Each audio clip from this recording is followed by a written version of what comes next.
একটা পাপড়ি চাট করে দেখাচ্ছি। আলু সেদ্ধ করে কেটেছি, শসা, পেঁয়াজ, কাঁচা লঙ্কা দিলাম, আর একটু পেঁয়াজ দিলাম, দিয়ে ধনেপাতা দিলাম, দই,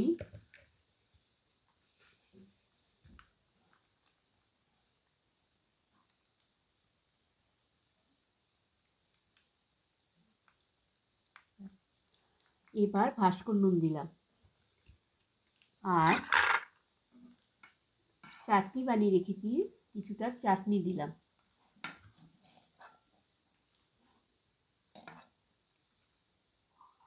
এটা হচ্ছে গুড়ের চাটনি।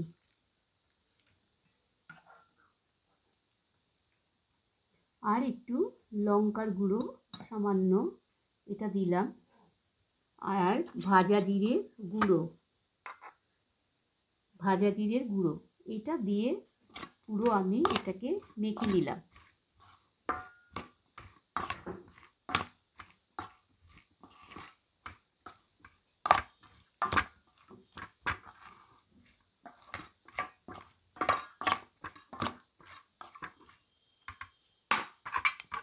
এবার আমি পাপড়ি বানিয়ে রেখেছি, পাপড়িটাকে সাজাবো।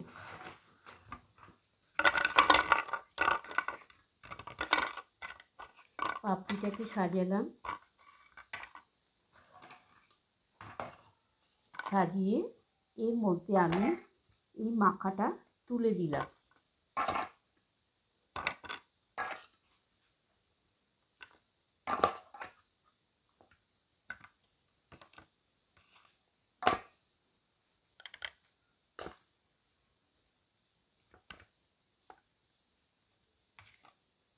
আবারও আমি একটু ছোলা দিলাম,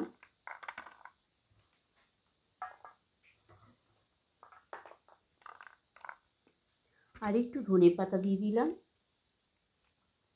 দিয়ে আমি চাটনি দিলাম। আবার খেতে ভালো লাগবে চাটনিটা বেশি দিলে।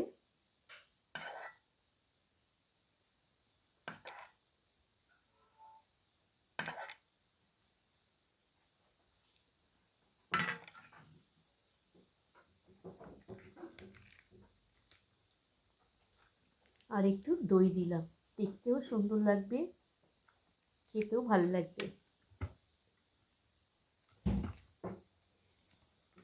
এইভাবে পাপড়ি চাট রেডি করলাম, বানিয়ে খাবেন।